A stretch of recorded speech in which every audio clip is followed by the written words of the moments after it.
아버지, 우리에게 은혜 주시어서 어제 거룩한 주일을 우리에게 허락해 주시고 하나님 앞에 나와 예배하며 하루를 지낼 수 있게 하셨으며 다시금 한밤을 편히쉬고 이렇게 비가 내리는 새벽이지만 주 앞에 먼저 달려와 첫 시간을 하나님 앞에 바치며 찬송하며 주의 말씀을 묵상하며 하루를 시작할 수 있도록 우리를 인도하시고 함께 하심을 감사하고 감사합니다. 하나님, 이 새벽 여러 가지 어려운 여건을 무릅쓰고 주 앞에 달려나왔습니다. 이렇게 달려나올 수 있도록 힘주신 하나님께 감사와 찬송과 영광을 주께 돌립니다. 간절히 기도하오는 것은 우리가 주님 앞에 나오는 이 한 시간이 나의 사는 24시간 가운데 가장 중요하고 귀한 시간이 되게 하시며 또한 가장 행복한 시간이 되게 하시고 이 시간을 통해서 우리가 힘과 영력과 지혜를 얻어서 하루하루 승리 생활할 수 있도록 도와주시옵소서. 여기서 느껴지는 대로 하루를 살게 하시고 여기서 깨달은 대로 한 날을 지나게 하시며 여기서 마음 가진 대로 결단하고 그대로 실천하는 한 시간 한 시간 하루하루 한 해 한 해가 되게 하여 주시옵소서.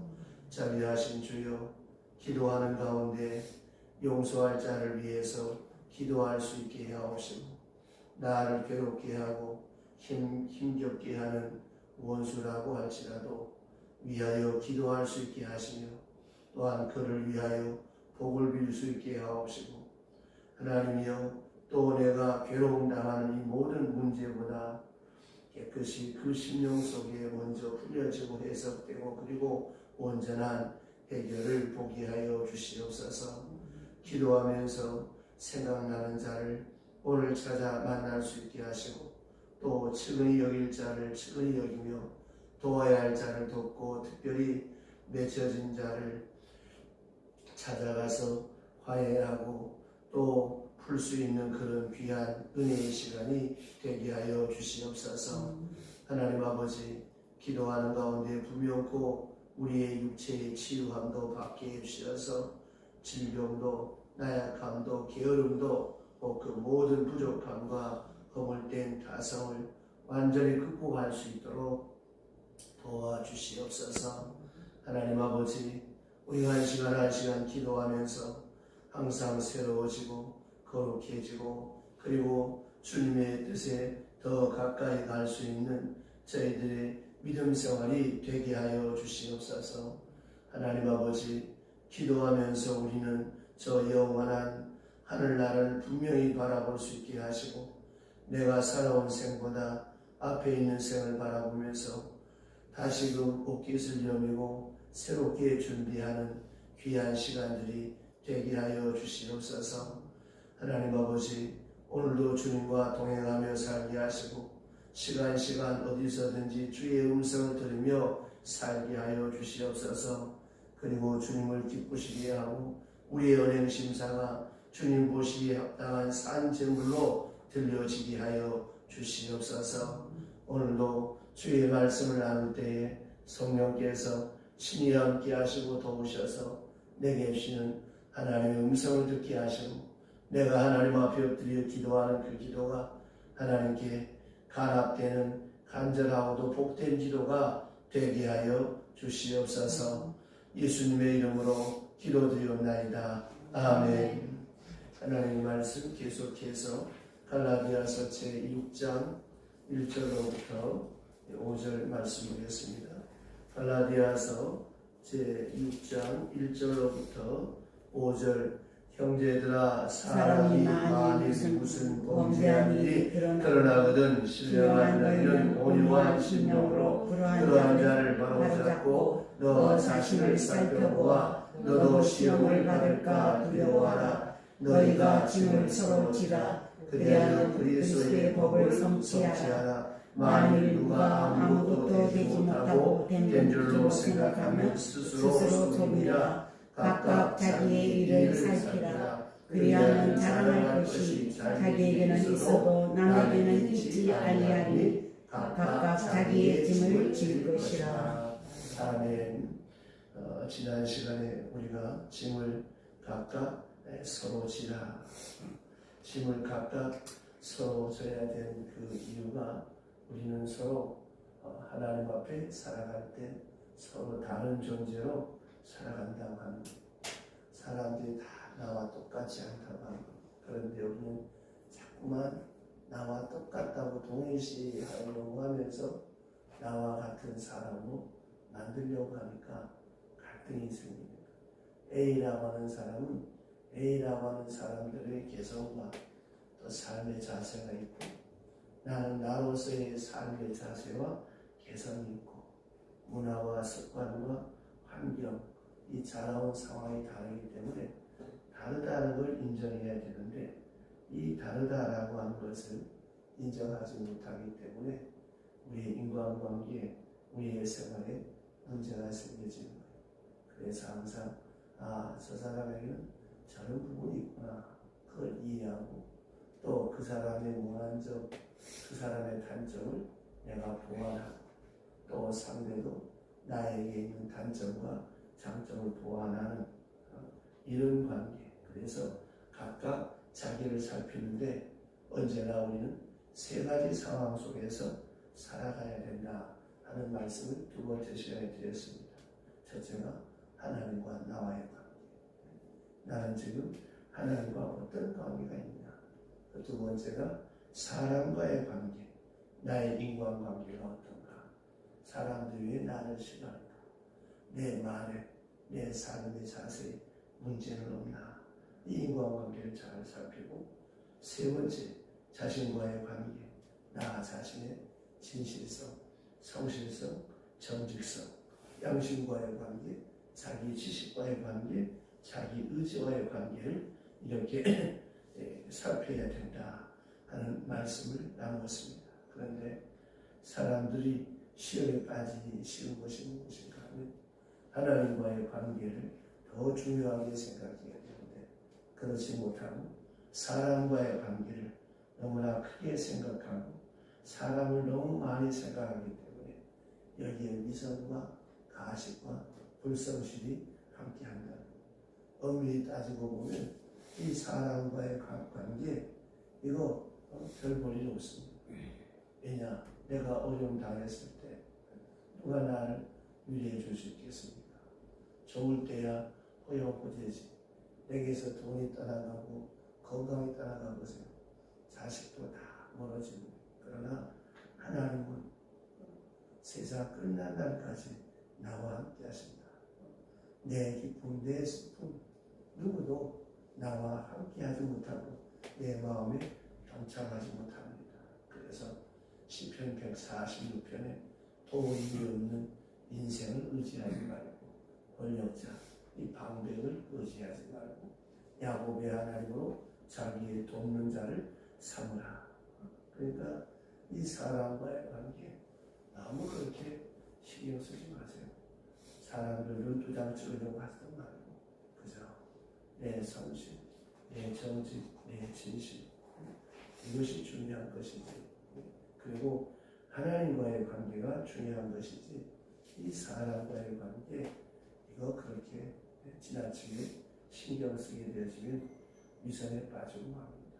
그래서 헌금할 때도 사람 눈 의식하고, 봉사할 때도 사람 눈 의식하고, 뭐 할 때도 사람 의식하고, 그것처럼 피곤한 것이 없습니다. 신앙생활이 무엇입니까? 하나님 앞에 사는 하나님 면전, 이름 없이 필요 없이. 누가 안 보아주면 어때? 그게 무슨 의미가 있습니까? 하나님이 다 보고 계십니다. 그래서 이 사람과의 관계, 이걸 너무 크게 기대할 거 없다고 하는 것입니다. 그러니까 수직적인 관계보다 더 크게, 하나님과 나와의 관계가 더 크게 생각할 때 신앙이 흔들리고 시험에 빠지고 맙니다. 왜냐하면 아까 말씀드렸던 것처럼 사람은 각각 다르기 때문에 모양도 다르고 생각도 다르고 서로 다 다르다고 하는 것입니다. 그러나 하나님 보실 때는 우리가 보지 못하는 다른 부분이 있기 때문에 내가 그 사람을 비난하고 정죄해도 하나님께서 만든 피조물, 나도 하나님의 피조물, 그도 피조물, 저 형제를 위하여 피 흘려 죽으신 그리스도, 나를 위하여 피 흘려 죽으신 그리스도, 나만 오른 게 아니에요. 하나님 보실 때는 그 사람이 오를 수도 있다고 하는 것을 잊지 말아야 됩니다. 자, 내가 볼 때는 분명히 잘못됐어요. 그러나 하나님께서는 그를 사랑하고 계세요. 이 점을 우리가 생각할 때 우리는 너무 내 나름대로 자기 생각대로 남을 비판하는 것은 옳지 않습니다. 그리고 또 사람 보고 낙심하는 것도 이것도 재미가 없습니다. 성경에 보면 먼저 된 자가 나중되고 나중된 자가 먼저 된다. 그러니까 오래 믿었는데도 시원치 않은 사람이 많아요. 또 새로 믿는데 아주 잘 믿는 사람이 있습니다. 그러니까 예수님 말씀대로 먼저 된 자가 나중되고 나중된 자가 먼저 되는 겁니다. 그러니까 우리가 먼저 믿었다고 자랑할 것도 없고 먼저 믿었다고 해서 그 믿음, 그 신앙이 훌륭한 수준에 있다고 그렇게 생각할 필요도 없습니다. 왜냐하면 우리는 다 같이 보다도 거룩한 성화의 과정이 있기 때문에 다시 말씀드리면 죄인들이 모여서 이 죄인들이 모여서 보다 더 거룩한 세계를 향해서 지금 나아가고 있는 이런 과정이 신앙생활이요 믿음생활입니다. 그러므로 우리 가운데는 1학년짜리도 있고 2학년도 있고 6학년도 있습니다. 근데 이걸 놓고 그렇게 신망할 필요가 하나도 없습니다. 그러므로 사람에 대해서 너무 기대하지도 말고 낙심하지도 말고 항상 하나님과 나와의 관계를 먼저 생각하면서 윤리생활을 지켜가야 된다고 하는 거예요. 그래서 기독교인의 그 윤리 중에 4가지 의무, 지난 토요일날 제가 말씀을 드렸죠. 그 4가지 의무가 있는데 어떤 경우에도 첫째가 남을 비판하거나 미워하거나 정죄할 권리가 없다고 하는 거예요. 우리는 오직 그를 긍휼히 여기고 불쌍히 여기고 사랑하고 도울 빌 권리밖에 없습니다. 그런데 우리가 심판주가 되고 우리가 하나님에 대해서 남을 정죄하고 비난할 때가 많습니다. 이거는 우리가 할 일이 아니에요. 절대로 여러분 남을 비판하지 말고 남의 나쁜 점 옮기지 말고 그 허물을 덮어야 돼. 그렇지 않으면 정죄를 당합니다. 그건 내가 해야 될 일이 아니에요. 그러니까 우리가 사람 앞에 긍휼의 삶을 살면 내가 하나님께로 긍휼의 은총을 입습니다. 그러나 내가 가치하게 살면 긍휼 없는 심판을 받습니다. 그러니까 다른 사람의 허물이 있을 때 그 허물이 내게는 없나. 나를 살피고 그리고 그를 위해서 기도하는 무책임하게 신발 안 나서 생전 전도 한 발도 못하는 사람이 남의 허물은 그렇게 잘 퍼나르고 옮기는 사람들, 참 문제 많은 사람들이죠. 그게 죄라고 하는 것을 잊지 말아야 합니다. 죄가 뭐 도적질하고 사기치는 것만 죄가 아닙니다. 이게 참 무서운 죄라는 거예요. 그러므로 아무 상관도 하지 말고 오히려 그를 위해서 불쌍히 여기고 긍휼히 여기는 거예요. 그러므로 기독교인은 그리스도인으로서 남을 비판하든가 혹은 좋지 않은 말을 하든가 판단하는 것이 절대로 우리의 할 일이 아니라는 거예요. 그래서 그 4가지 가운데 방금 말씀드렸던 그 비판하거나 정죄하지 말고 이해하고 사랑하고 동정하고 관용할 그런 의무가 있습니다. 자, 이해하는 것이죠. 이해는 understanding이라고 하잖아요. 영어로. 그 사람 무릎 밑에 그 무릎을 꿇고 그 밑에서 듣는 거예요. 어떻게 하든지 간에 그 사람 편에서 이해하는 거예요. 나를 좁히는 사람이 있다. 왜 나를 좁힐까? 나를 험담하는 사람이 있다. 왜 나를 험담할까? 그 사람 무릎 밑에 무릎 꿇고 그 사람의 마음을, 그 사람을 생각해야 되는 거예요. 같은 마음, 그럴 수 있겠다. 나라도 그럴 수 있겠다. 이렇게 긍정하는 자세, 이게 이해하는 마음 아닙니까? 내가 뭘 잘못했어. 내가 어떤데? 네가 왜 그런 소리를 해?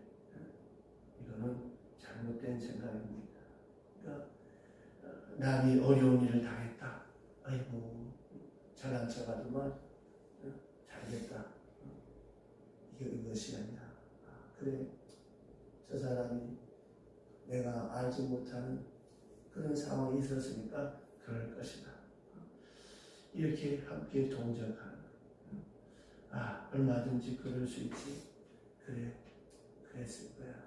이렇게 사랑하는 마음으로 그의 입장을 이해하는 것. 이게 바로 understanding, 이해하는 것. 이게 우리 그리스도인들이 해야 될 첫 번째 도덕적 책무와 의무입니다. 심판하거나 비판하거나 정죄하지 말고 이해하는 것. 두 번째가 용서하는 거예요. 왜? 주께서 나를 용서해 주셨기 때문에. 주기도문에 뭐라고 되어 있습니까? 우리가 우리에게 죄 지은 자를 사하여 준 것 같이 우리 죄를 사하여 주시고, 자, 내가 남의 죄를 용서하고 사하지 않은 것은 어떻게 용서가 될 수 있겠습니까? 뿐만이 아니라 내가 하나님의 용서를 빌고 있는 사람, 항상 용서받고자 하는 마음이 있는 것이 사람입니다. 그러니까 이 용서하고자 하는 마음과 그 기도의 자세가 남을 용서하는 마음으로 이렇게 나타나야 된다고 하는 거예요. 그렇기 때문에 우리는 용서하는 것이 그리스도인의 두 번째 의무. 세 번째가 뭐라고 했습니까? 사랑해야 된다고 했어요. 적극적으로 사랑하는 것이 기독교인의 의무입니다. 사랑함으로써 그리스도의 제자가 되는. 왜? 내가 하나님의 엄청난 사랑을 받았기 때문에 우리가 사랑해야 될 책임이 있다고 하는 것입니다. 또 하나, 네 번째, 우리 그리스도인들이 해야 될 의무가 무엇이냐? 인내해야 될 책임이 있습니다. 왜냐하면 우리 스스로 잘 모르니까. 무엇이 하나님의 기뻐하시고 온전하시고 선한 뜻이 무엇인지 잘 모르니까 그리스도의 사랑으로 덮으면서 오래오래 참아주는 거예요. 여러분, 인내의 한계가 어디까지입니까? 인내의 한계 없습니다. 끝까지. 주님께서 십자가에 못 박히실 때 모습을 보세요. 침뱉고 조롱하고 옆구리에 창을 찌르고 끝까지 주님은 참으시잖아요. 아버지여, 저들이 알지 못하여 저러하오니 저들의 죄를 용서하여 주시옵소서. 이게 인내의 한계입니다. 내가 말이야 10년을 참았다. 그건 10년을 배운 거지 참은 게 아닙니다. 와신 상담한 것이지 참은 게 아니에요. 끝까지 참는 것. 이것이 우리의 의무요 하나님의 뜻입니다. 자, 이제 오늘 본문에 구체적으로 말씀하는 데 보면 형제들아 그랬습니다. 이 형제들아 하는 말은 헬라 말로 아델포이, 이 형제애를 통해서 권면하는 거예요. 형제애. 한 아버지, 하나님을 모신 형제요 자매라는 것입니다. 한 그리스도의 제자가 된 형제요 자매라는 거예요. 그래서 만일 범죄한 일이 드러나거든, 이게 구체적으로 설명합니다. 이 말씀은 목회학적으로 참 중요한 말씀인데, 형제 가운데 만약에 범죄한 일이 드러나거든 하고 말하는데, 이 범죄라고 하는 말은 우리는 그냥 한글로 범죄지만 이 헬라 말에는 이 범죄라는 단어가 여러 가지가 있습니다. 이 범죄는 좀 특별한 뜻인데, 이거는 하말티아나 아노미아라고 하는 말이 아니고 일반적인 죄를 말하는 것이 아니고 파라투마티아라고 하는 말입니다. 파라투토마티. 이거는 미끄러져 넘어진다 하는 그런 뜻이, 미끄러진다라고 그런 뜻이. 이 하말티아나 아노미아라고 하는 것은 관역에서 빗나가고 잘못된 것, 범죄한 행위를 말하지만 파라푸토티아라고 하는 이 범죄라고 하는 말은 미끄러진다.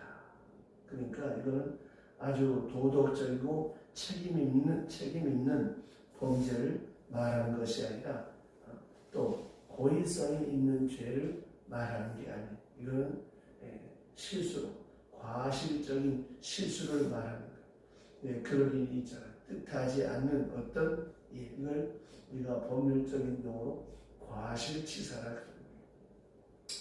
내가 그 사람을 죽이고 싶지 않았는데 어쩌다가 실수로 잘못할 수 있는 것. 내가 그런 말 하고 싶지 않았는데 어쩌다가 실수해서 이건 내 고의가 아니라는 것이죠. 나쁜 마음이 없었는데 정말 미끄러져서 시험에 빠져서 어떤 때 실수로 잘못 말할 때가 있다는 말이에요. 그러니까 본인도 잘못한 줄 알고 있어요. 크게 잘못됐다고 하는 걸 알고 있습니다. 그런데 이거는 내가 악의적으로 의도적으로 그렇게 하려고 한 것이 아니라 그만 얼음판에 미끄러지듯이 그만 실수해서 이런 일을 어떤 일을 저지르게 되는 그걸 가리켜서 파라푸토마티라고 이 범죄라고 하는 것입니다. 자, 이럴 때 우리가 어떻게 할 것이냐? 결코 이것은 죄를 말하는 것이 아니라 실수를 말하는 거예요. 고의적인 죄가 아니라 나약함으로 인해서 부득이해서 어떤 생각지 못한 때 잘못된 일을 행하게 되는 것을 말하는 거예요. 이런 실수가 있을 때 또 하나 재밌는 말씀은 이런 실수가 있을 때 드러나거든 그랬습니다. 이게 무슨 말이냐? 무슨 범죄한 일이 드러나거든. 드러나거든 하는 이 헬라 말은 프로렘투테라고 하는 말인데 이 말의 뜻은 무엇인가 하면 확실하게 나타나서 모든 사람이 알게 됐다고 하는 거예요. 그러니까 감추어진 것이 아니라 다 드러났어. 모두가 알고 있어요. 자, 이렇게 될 때 신령한 너희는 온유한 심령으로 그 사람을 바로잡으라. 여기서 한 가지 짚고 나가야 될 것이 무엇인가 하면 숨겨진 것, 드러난 것이 아닌 것을 폭로하라고 하는 말이 아니에요. 왜냐? 덕을 위해서. 지금 아무도 모르는 본인만 아는 일이 있어요. 이거는 조용히 놔둬야 되는 거예요. 이걸 드러내서 내가 그걸 보고 일부러 드러내서 온 동네에 이 말을 퍼뜨리는 이것은 덕이 되지 않습니다. 또 많은 사람의 믿음의 손해를 보잖아요. 이거 돌아가면서 쑤시는 사람들, 이거 돌아가면서 입방아 찍는 사람들, 이거 바람직한 것이 아니라는 거예요. 여기서 말하는 것은 드러난 사실, 현행범으로 드러났거든요. 그러니까 본인만 아는 것을 돌아가면서 쑤셔가지고 폭로하라 하는 그런 말이 아닙니다. 고발하라, 폭로하라 그런 말이 아니에요. 그래서 만약에 드러나지 아니한 것이 있거든 만일 알았다면 그걸 덮어야지. 오히려 그것을 꺼내서 파내서 이렇게 해집고 들춰내면 안 된다고 하는 것입니다. 그러니까 여기 주신 이 말씀은 무엇인가 하면 이렇게 드러난 일이 있을 때 어떻게 할 것이냐. 모두가 다 알게 됐어요. 바로 잡으라고 하는 것입니다. 그러니까 우리는 드러나지 않은 사실도 내가 막 살을 보태갖고 나하고 좀 감정의 대립이 있거나 라이벌이거나 시기 질투 대상일 때 막 신바람 나서 막 상대방을 깎아내리잖아. 이게 하나님 앞에 큰 잘못이라. 그러지 말라고 하는 것입니다. 자, 이렇게 드러나는 일이 있을 때 이걸 어떻게 할 것이냐. 이 덕을 끼치기 위해서 몇 가지 방법을 말씀하는데 첫째, 이렇게 드러난 일이 있거든 이것을 바로잡으라. 이 바로잡는다는 말의 의미는 카타르 티제테라고 하는 말인데 이 뜻이 뭐냐면 뼈가 탈골됐다, 위골됐다, 삐었다. 그래서 잡아당겨서 바로 잡아주라 하는 말이 바로 잡는다라고 하는 카타르 티제테라고 하는 그런 말입니다. 그러니까 잡아당겨서 제자리를 맞춘다. 이 교정시킨다. 이 교정시켜서 제자리로 돌아오게 하라고 하는 것입니다. 그러니까 만약 잘못된 일이 있거든 특별히 온유한 심령으로 온유한 심령으로 왜 여기에 온유라고 하는 말이 필요하겠습니까? 이 온유의 반대가 뭐예요? 까칠함이죠. 교만함이죠. 표독스러움이죠. 냉정함이 도도한 마음, 높은 마음이죠. 말하자면 마치 위에서 명령하듯이 심판하듯이 그게 뭐냐 저게 뭐냐 이렇게 말하지 말라는 거예요. 오히려 온유한 마음으로 긍휼의 심정으로 그 사람을 바로 잡으라. 참 너무나 귀한 말씀입니다. 여러분 사람의 말에는 두 가지 에너지가 나온다고 스위스의 심리학자 칼 융이 말했어요. 사랑하고 존경하는 말을 하면 그 말에는 우유와 같이 부드러운 에너지가 나와서 그 사람의 마음을 감동시키지만 독선을 품고 혈기를 품고 분노를 품고 악감정을 품고 말을 내뱉으면 거기는 독사 독 같은 것이 나와서 상대방의 마음을 경록케 한다고 했어요. 잠언에도 유순한 대답은 분노를 그치게 합니다. 가끔 보면 오래전입니다만 부부싸움을 하고 이렇게 선글라스 쓰고 교회에 온단 말이에요. 그 물어보죠. 집사님 이렇게 될 때까지 뭐라고 했냐. 한참 말 같으니까 막 그렇게 바락바락 대면서 죽여라 이 새끼야 그랬다. 그래 안 죽고 살았으니까 하나님 은혜네. 제가 한마디 더 아니 여태껏 살면서 그 성질 건드리면 언제 폭발한다는 걸 몰라. 그럼 그걸 피해야지. 암만 그러고 대드니까 그렇지. 집사님 회개하라. 제가 그렇게 남자의 편을 듭니다. 생각해보세요. 이 인간 건드리면 어디까지 건드리면 터진다는 거 내가 알잖아요. 그럼 그것까지는 건들지 말아야지. 백인이 소사란 말이 있잖아요. 유순하는 말, 긍휼의 마음, 사랑의 마음.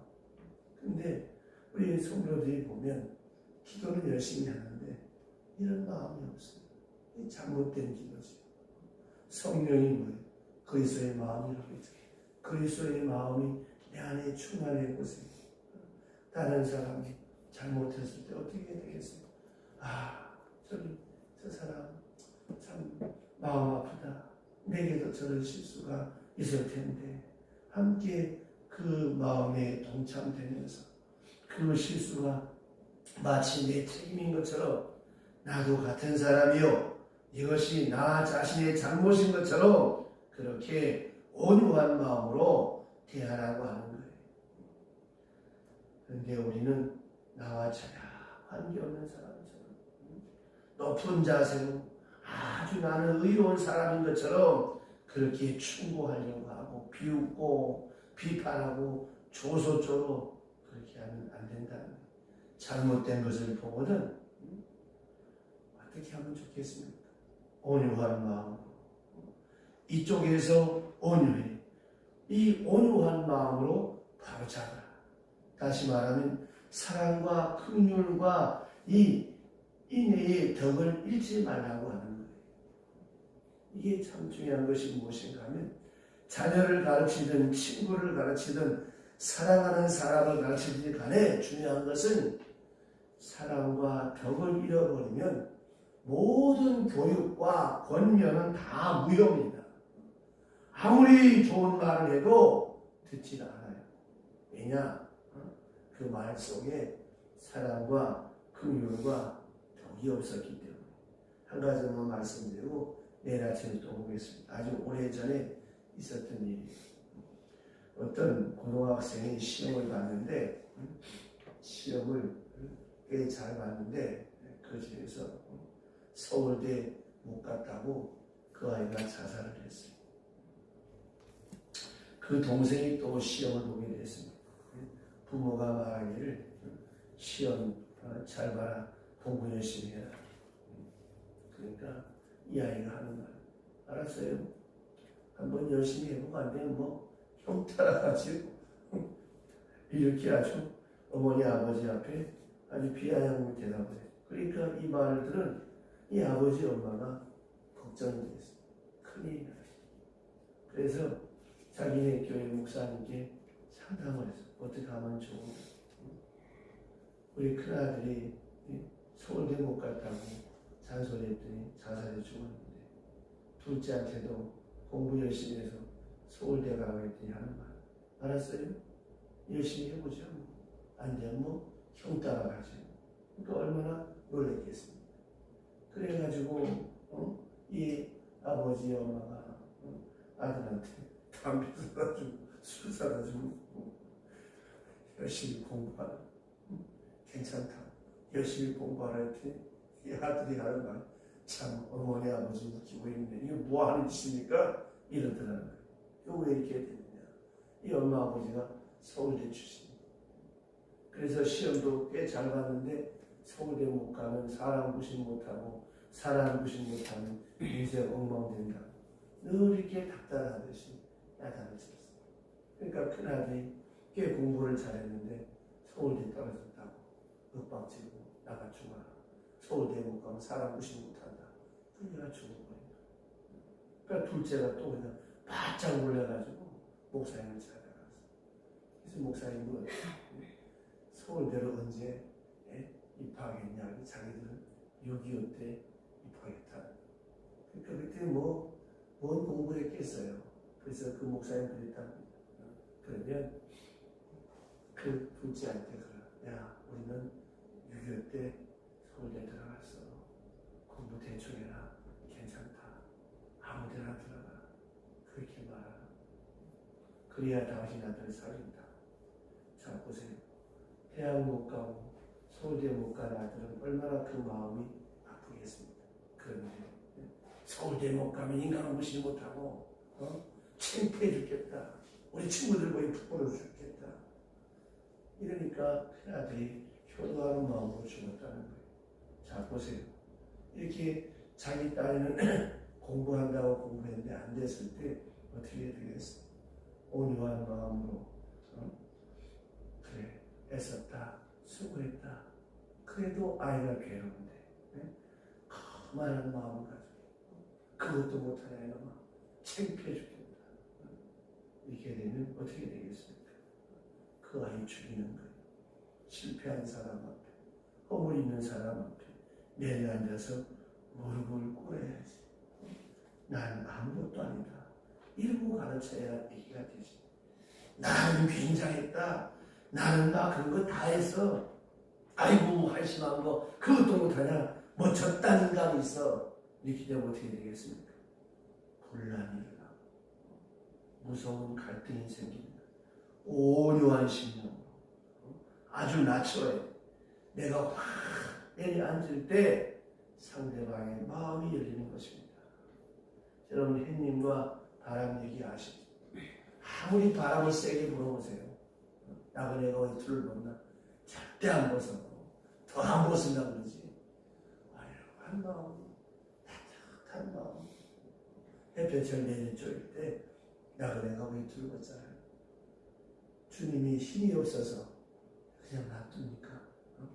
벼락을 치는 몇 번 쳐도 온전치 못하고 있는데 하나님의 사랑이 크게 우리를 비추고 있기 때문에 우리가 오늘을 사는 거 아니겠습니까? 생각해 보세요. 우리가 드러난 죄가 많습니까? 드러나지 않은 죄가 많습니다. 드러나지 않은 죄가 많잖아요. 근데 내가 누구를 정지, 누구를 비판해. 그래서 항상 온유한 심정으로 권면할 것이고. 자, 내일 아침에 이어서 봅시다. 기도하겠습니다. 하나님 아버지, 우리가 하나님 앞에 사람 앞에 살아갈 때 우리 그리스도인이 권면할 것이고 따뜻한 사랑의 마음으로 상대방을 이해하면서 보다 더 복된 하나님의 사람으로 살아 우리로 인하여서 많은 사람이 위로받을 수 있는 긍휼의 사람, 온유의 사람, 그리고 아름다움과 덕성이 충만한 사람이 되어서 우리 때문에 살아계신 그리스도가 나타나지고 보여지는 성도의 삶이 되게 하여 주시옵소서. 이 아침에도 무명으로 감사, 무명으로 감사, 무명으로 감사. 말씀과 함께 한 주간을 시작합니다. 이 한 주간 아름답고 복된 한 주간이 되게 하여 주시고, 이제 내일부터 시작되는 기독교 대한성결교회 이 부산 서지방회가 이제 52회 서지방회가 열립니다. 하나님 성스러운 지방회가 될 수 있도록 도우시고 인도하여 주시옵소서. 예수님의 이름으로 축복하며 기도드리옵나이다. 아멘. 하늘에 계신 우리 아버지